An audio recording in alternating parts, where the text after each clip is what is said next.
What's going on, ladies and gentlemen, and welcome back to another edition of the Triple Threat Show. As always, I'm your host, Mayor Tammy, join you back on a Saturday afternoon. Yes, this is going to be another edition of Mayor Flies Through Sports Topics because he's got to run to work in about 45 minutes, but it's all good. We're here right now. The NBA playoffs are fully kicked off. We know the 1 through 8. We'll recap the NBA play-in tournament last night. I went 0 for 2, one really bad pick. I know you probably have already seen it on my TikTok page. I posted a video about it late last night.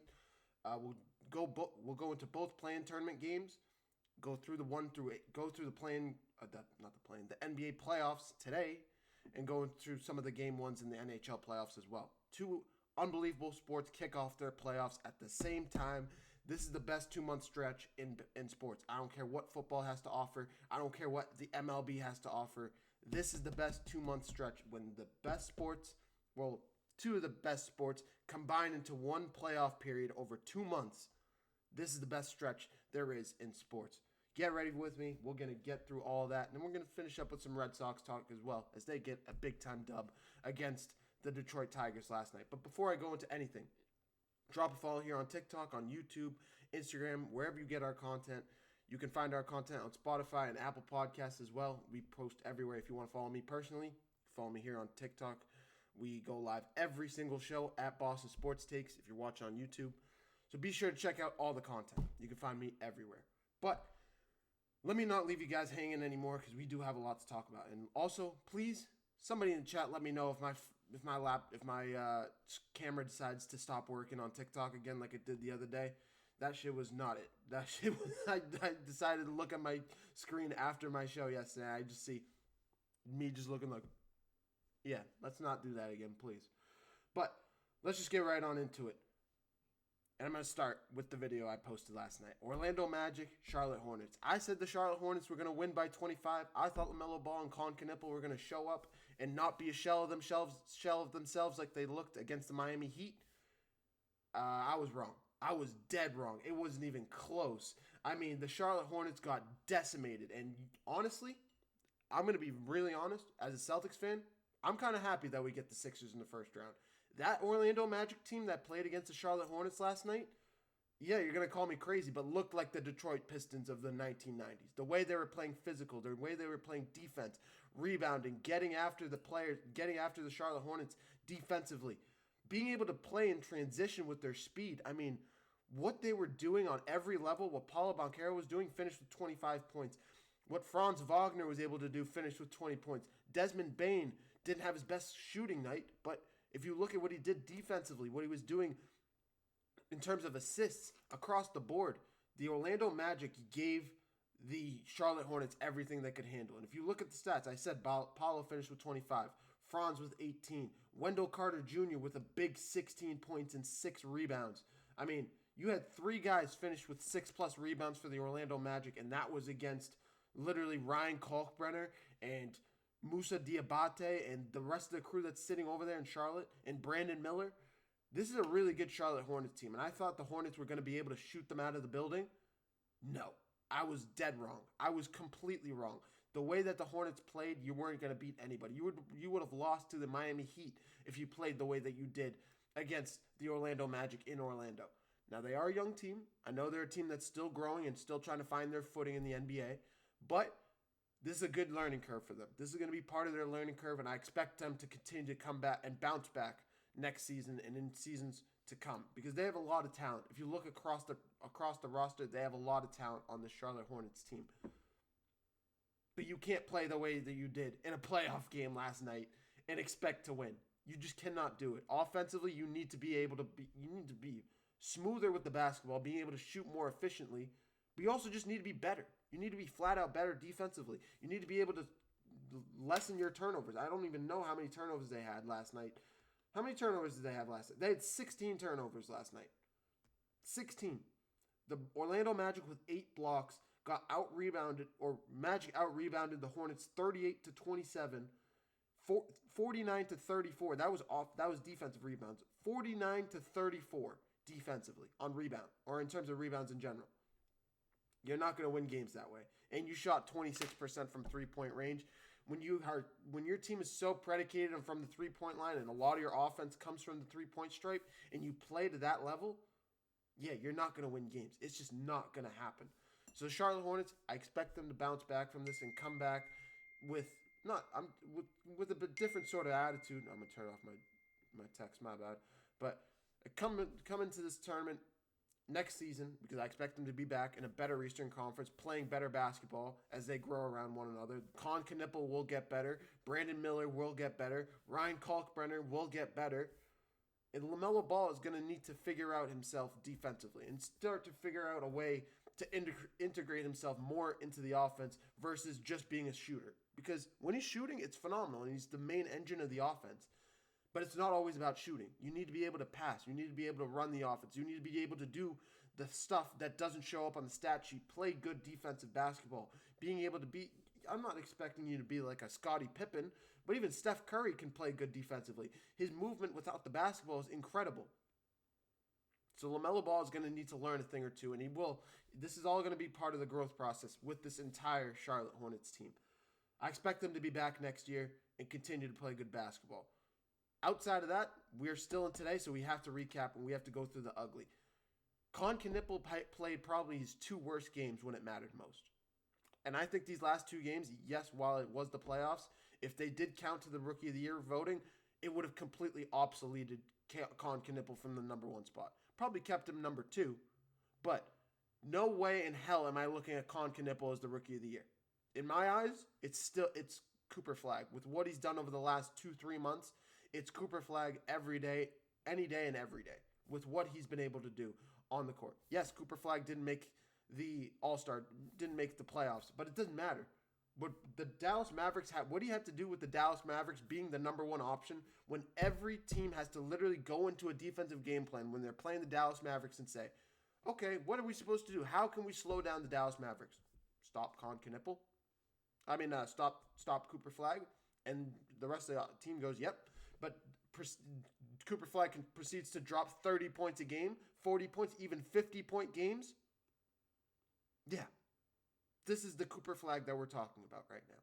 So when you look at it from an upfront standpoint, the way that Cooper Flag has been playing throughout the last 3 months, it's hard for me to say it's not Cooper Flag to win Rookie of the Year. It just has to be. And on top of, like I said, Con Knippel in the last two games having 17 points, going 1 for 12 from three-point range when he's literally the number one three-point maker in the entire NBA. It's Cooper Flag's award. It just is. It has to be. It has to be. So Cooper Flag is going to be the Rookie of the Year, no doubt about it at this point. But the Orlando Magic are going on to face off against the Detroit Pistons. I was expecting to come on here and talk about the Charlotte Hornets last night.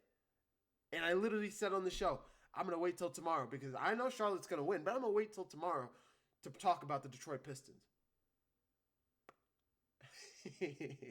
We're not talking about no Charlotte Hornets, Detroit Pistons. We're talking about the Orlando Magic, the number one theme song in the NBA, going up against the Detroit Pistons. And honestly, these are two teams that are very similar to one another, that play very physical. But the one thing that I look at that changes this entire thing are two things. Number one, his name's Cade Cunningham, and what he brings offensively and how he runs that offense. Him being able to shoot, being able to play smooth basketball with the rest of the guys. He's what Paolo Banchero is supposed to be, but he does everything that Paolo can do, except he shoots better and more efficiently than what Paolo can, from three-point range as well. So give me the Detroit Pistons in that fashion. Alone, give me the Detroit Pistons to win this series.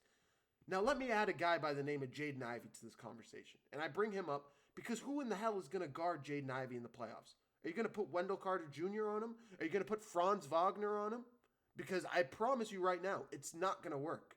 There is no one in the Orlando Magic organization that can stop Jaden Ivey. Jaden Ivey's going to have an absolute field day in a 4-game series against the Orlando Magic. Maybe the Magic win one game, and it's like the Boston Celtics series of last year when the Magic won one game and it went 4-1.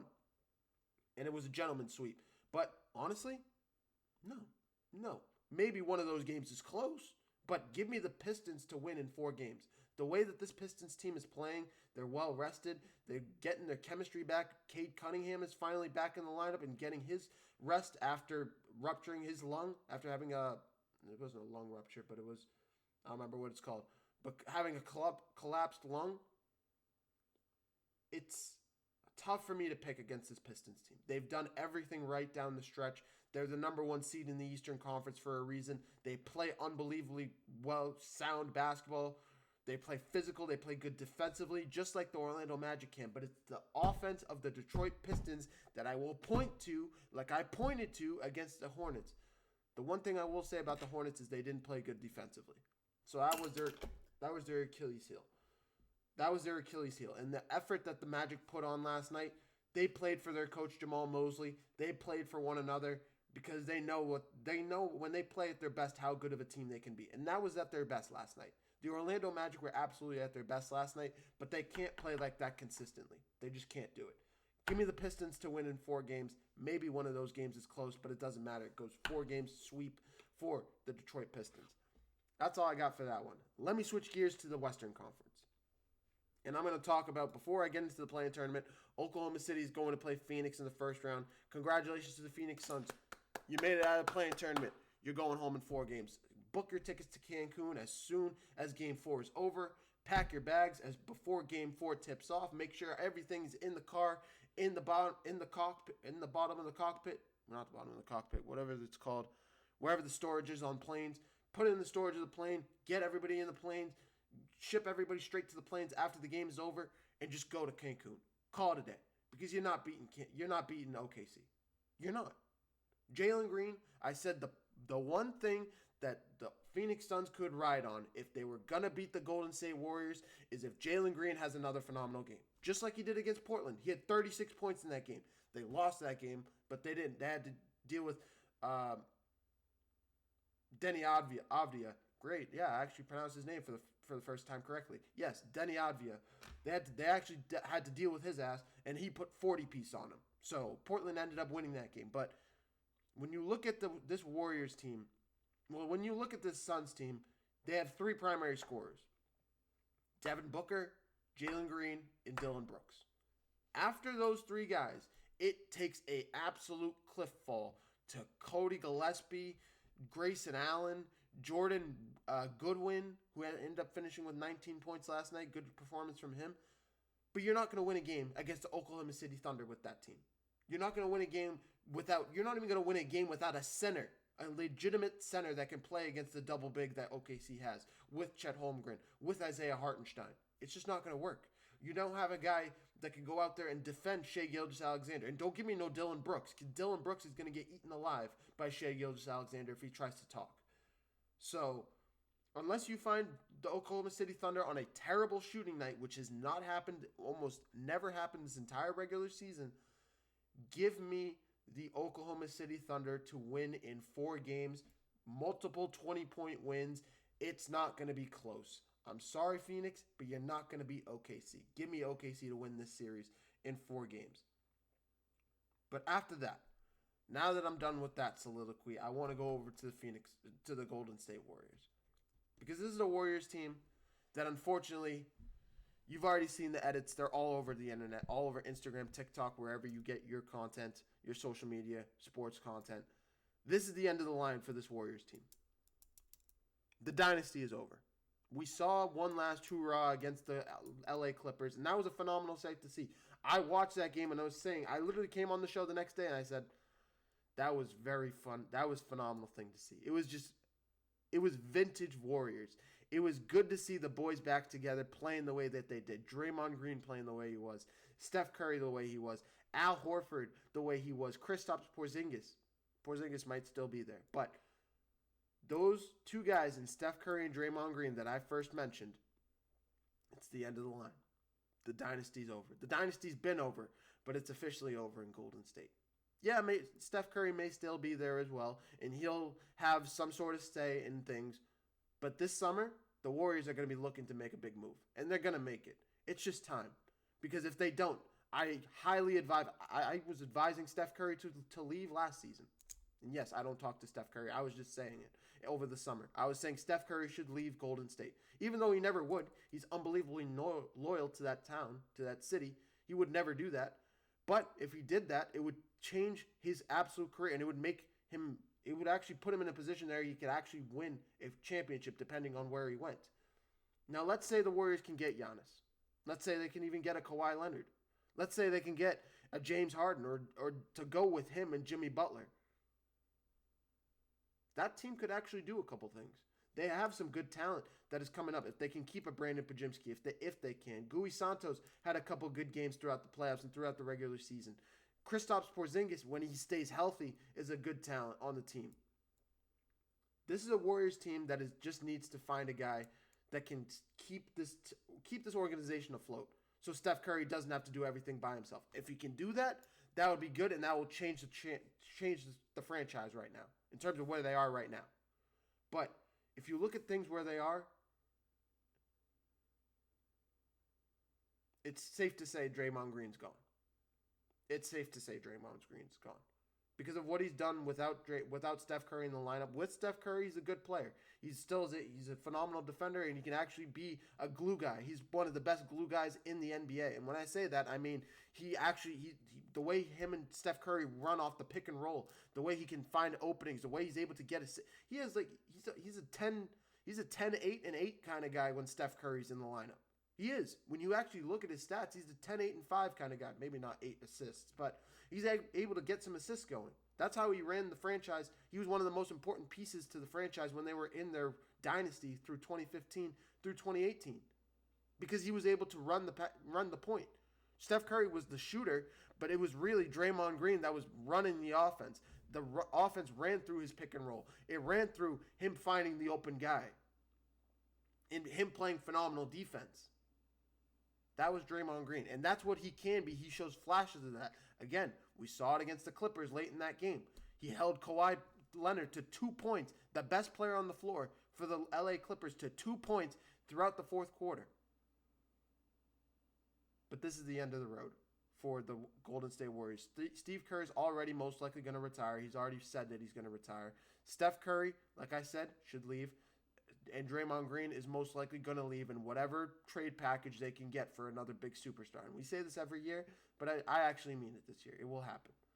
But the Golden State Warriors that we know and love may come back in a different form of themselves. But they're going to have a new coach, a new identity.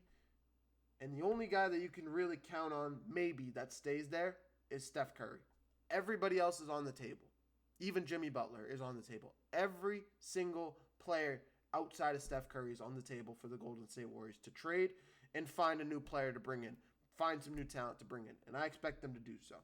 That's all I got to say about that. Even they might even make a trade to get into the top picks of the NBA draft to get a guy like a AJ DeBonsta maybe. If they can get a guy like that can run with Steph Curry, that can give them some more offensive productivity, that's all you really need from the Warriors right now. You just need some more offense. You have the role players. Maybe a good defensive guy could help as well. But you have everything you need.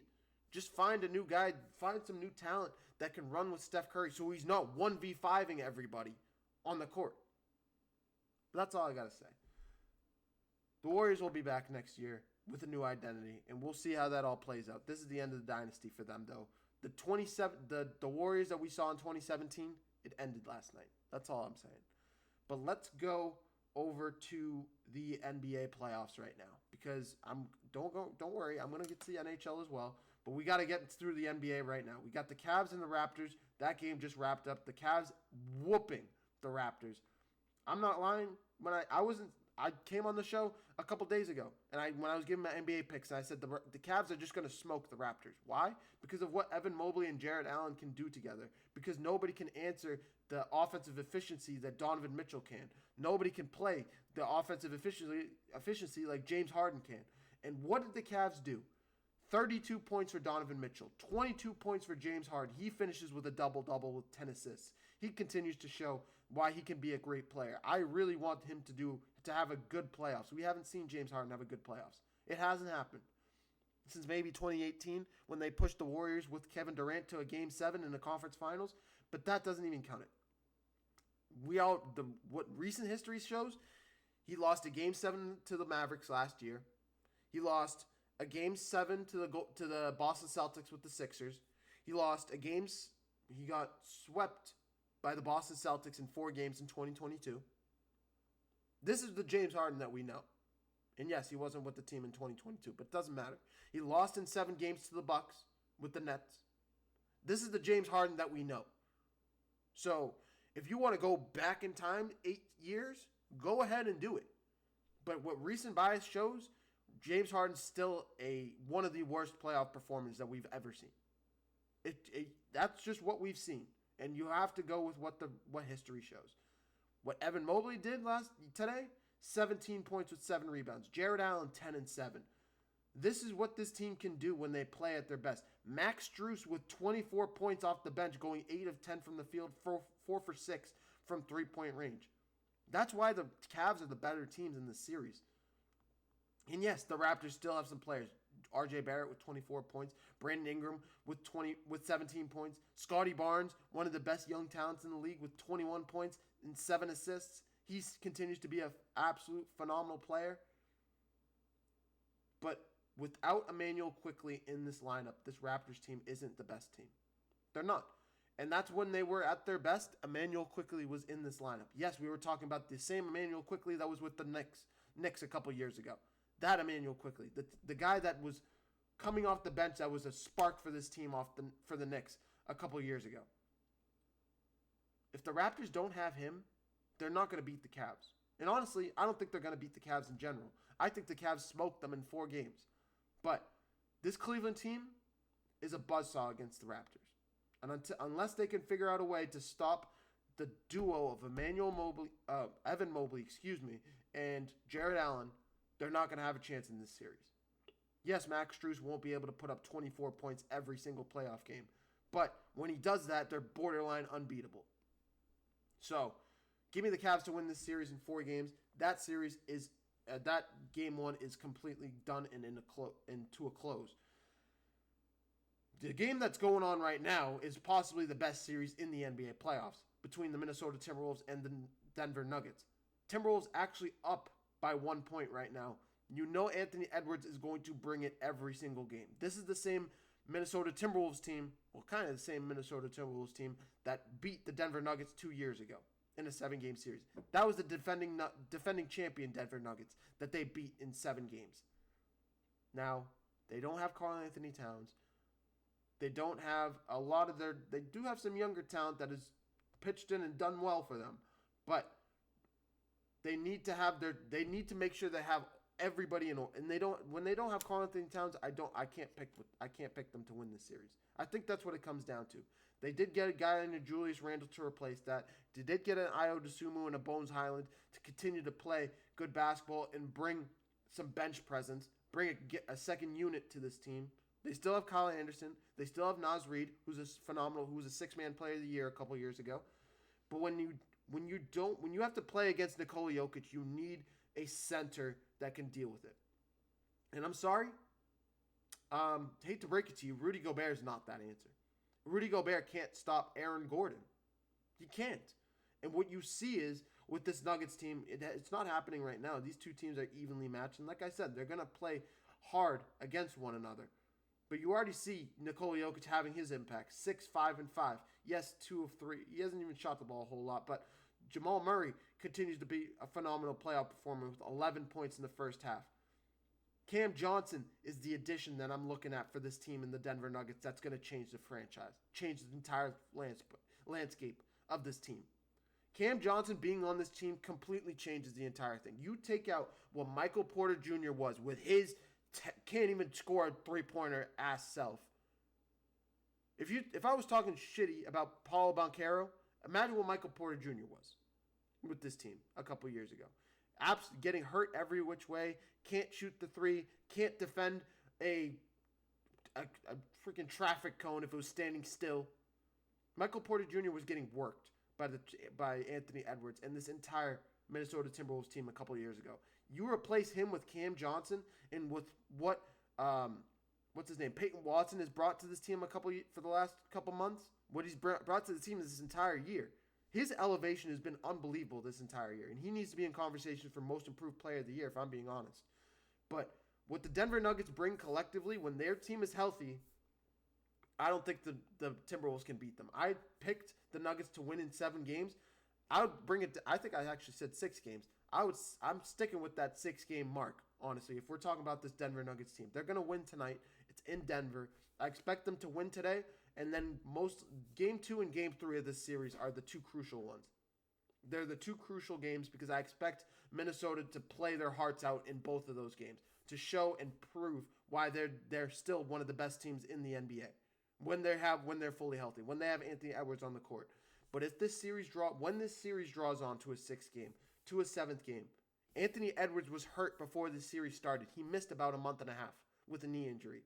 And he's now all of a sudden coming back. And yes, this is Anthony Edwards that plays with a lot of heart. He was not going to miss this series. But it doesn't mean he's not human. That knee is going to bother him at some point. So I expect it to start bothering him when the series continues to go on. Like I said, it's 51-50 with about 2:55 to go in the second quarter. So we'll keep our eye on that. And I'll give a score update on that one as we get closer to the end of the show. But that's all I got. The Timberwolves, good team. They're not going to win today, and they're not going to win this series. But let's go on to the next game of the series. Game 1 between the Knicks and the Hawks. That's the next big game later on tonight at 6 o'clock. That game tips off.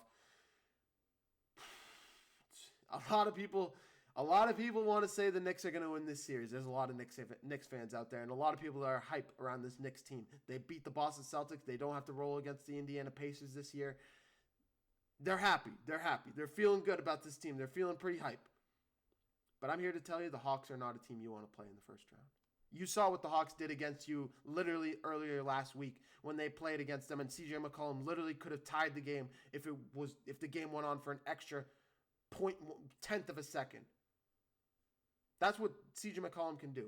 And that game was in Atlanta, but I'm telling you, this team in Atlanta is not a team to mess with. Jalen Johnson is not a guy to mess with. CJ McCollum is a phenomenal player. They have a lot of good role players around this team that are playing unbelievable basketball. Nickeil Alexander-Walker is showing why he's a legit shooting guard for this team, and he's going to show his impact on this Hawks team. And the Minnesota Timberwolves are going to miss him in that series. I absolutely butchered that, but yes, the Knicks are one of the best teams in the NBA in the Eastern Conference. They were the number 3 seed. But give me the Hawks to win today. Give me the Hawks to win today. The Hawks are a hungry team, especially after what happened the last time they saw them. Give me the Hawks to beat the New York Knicks tonight. I'm telling you. The Hawks, this series is going to go 7 games. I said it when I was previewing this NBA bracket when it came out a couple days ago. Give me the Hawks to push this series to 7 games and give me them to win tonight. I'm still trying to figure out who's going to win. I keep flip-flopping because, yes, Game 7 would be in New York. Yes, they have Jalen Brunson. Yes, the Hawks are hungry. Yes, they have a phenomenal team. And, yes, sometimes the young team wins. I'm not ready to pick who's going to win this series. But give me the Hawks tonight. With what they have, with the fury that's in this team's eyes, especially after what happened the last time they played. Give me the Hawks to win tonight. For the final game of the night, you get the Lakers and the Rockets going at it. LeBron James going back to the NBA playoffs, going up against Kevin Durant for the first time since 2018, since that NBA Finals against the Golden State Warriors. LeBron James talked a big game. He does. But this Rockets team's too good. They're too deep. Kevin Durant, Alperen Şengün, and what they bring around the table. Amen Thompson with what he brings to the table. Give me the Houston Rockets to win tonight. The only way the Los Angeles Lakers can win this series is if they can win Game 2 and they can possibly get a Luka Doncic, at least a Luka Doncic, back by Game 4. If he can get Austin Reeves with him, this team, the Lakers, will beat the Houston Rockets in probably 5 or 6 games. Maybe not 5, but probably 6 games, 7 games.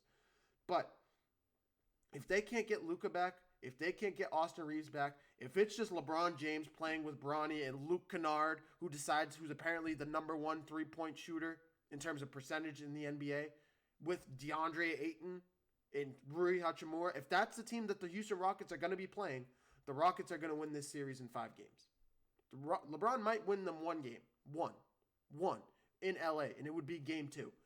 But give me the Rockets to win tonight, and we'll see. I'll give a preview of Game 2, or a recap of Game 1 and preview Game 2 based on what happens. This is going to be a game-by-game series. It's either going to be Rockets in 5 or Lakers in 7 if they get their guys back. JJ Redick is still saying that the guys are going to be out indefinitely, and he's planning to not be he's planning to be without those guys in Austin Reeves and Luka. But if some way, somehow, I expect the Lakers to win in 7 games if they can get them back. Because of what Luka brings to the table, for what Austin Reeves brings to the table. I don't care if they're injured. That's all they need to beat the Rockets. The Rockets they're not a bad team, but when you put pressure on them, when you put pressure on KD, on Alperen Şengün, and on the young guys, when they don't have Fred VanVleet on the court. They don't have Steven Adams on the court. If they had those guys, I'd be tempted to pick them in a 7-game series. I would pick them it would go 7 games with Luka and Reeves, but I'd pick them in a 7-game, in the 7th game. I would, because of what these guys bring to the table, because of how good they would be balanced offensively and defensively.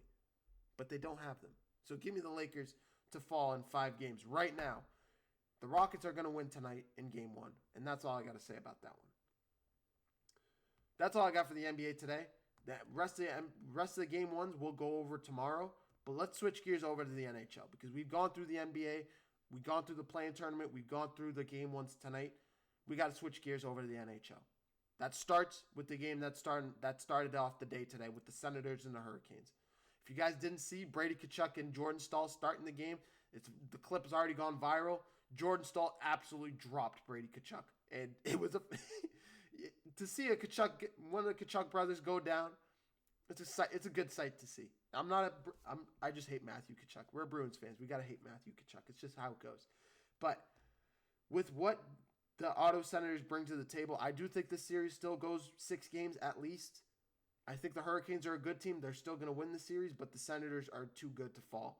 They're too good to fall. I expect the Hurricanes to win Game 1 and Game 2. I expect the Senators to win Game 3 and Game 4. And then I expect the Hurricanes to win Game 5 and come back to Ottawa and win Game 6. The Senators will make some noise. They'll put some pressure on the Hurricanes, make you feel like they're doing something. But the Hurricanes ultimately win this series in 6 games, especially with what they do offensively. Give me the Hurricanes. They're already up 1-0 through 2 periods. They continue to be a buzzsaw. Who's this guy? Logan Stankoven with the goal for the Hurricanes early in this one. We'll see how that plays out in the 3rd period. There's still 20 minutes to play, but give me the Hurricanes to finish off Game 1 and ultimately win this series. Going on to the next game today. I think we got the Minnesota Wild and the Dallas Stars. A lot of people say this is the best series of the entire playoffs. The number 2 seed going up against the number 3 seed. And I don't mean in the conference. I mean pretty much you could arguably say number 2 in the NHL and number 2 and number 3 in the NHL, even though the Wild don't have the record. What the Wild have done over the last few games, they're 6-3 in their last 10. The Stars are 7-3 in their last 10.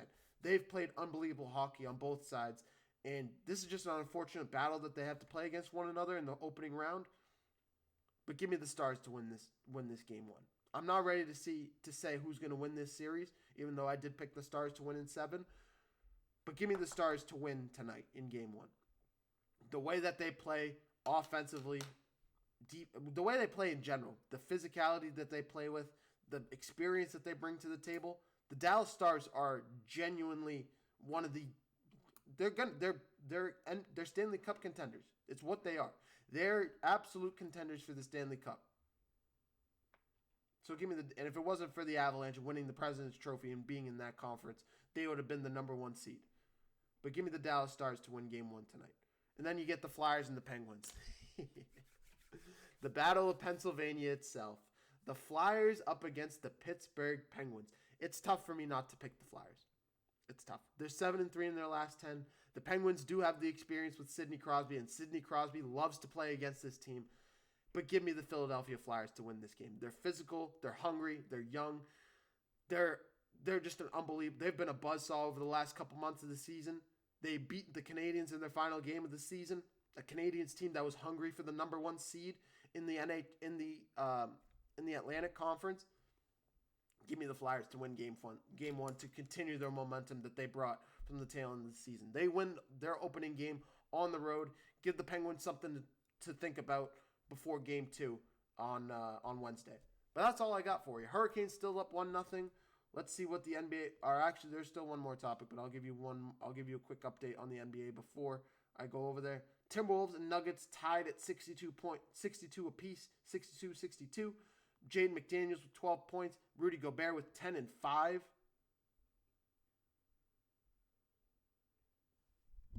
There's no way in hell Rudy Gobert is playing matchup on matchup, going bucket for bucket with Nikola Jokic right now. If this continues, I'll be back tomorrow with something to say and an apology for Rudy Gobert. But I don't think that's going to stay. Jamal Murray with 17 points in the first half. Cam Johnson finishes with 10. Honestly, Nikola Jokic needs to pick it up. If the Nuggets are going to win this game, he's going to need to pick it up. 4 turnovers in the first quarter, going 6 points, 6 rebounds, 7 assists, still being efficient, but 4 turnovers in the first quarter, or in the first half. If that continues, that's going to be something to watch as we go and progress through this series. I'm telling you, if the Timberwolves have figured something out with Nikola Jokic, which they might have, they beat Nikola Jokic. They're the only team that's outside of the Thunder to beat Nikola Jokic in the playoffs. If he does that, if they do that, there's going to be something to say with Minnesota. They're going to have some sort of game plan against Nikola Jokic that everybody in the NBA is going to start using. They're going to have the blueprint. They're going to have the blueprint to beat Nikola Jokic. If that stands, we'll see. Maybe it's just a bad first half. I haven't seen a single second of it. Anthony Edwards with 11 points, 3 rebounds, and 5 assists. 3 blocks for the kid. 3 blocks for Anthony Edwards. For a guy that came off a knee injury, that hasn't played in a month and a half, to play like this guy is so unbelievable. But Anthony Edwards continues to be the engine of this team. And yeah, that's all I pretty much got for you guys. Last thing, because this is a Boston show, we have to talk about it every single time.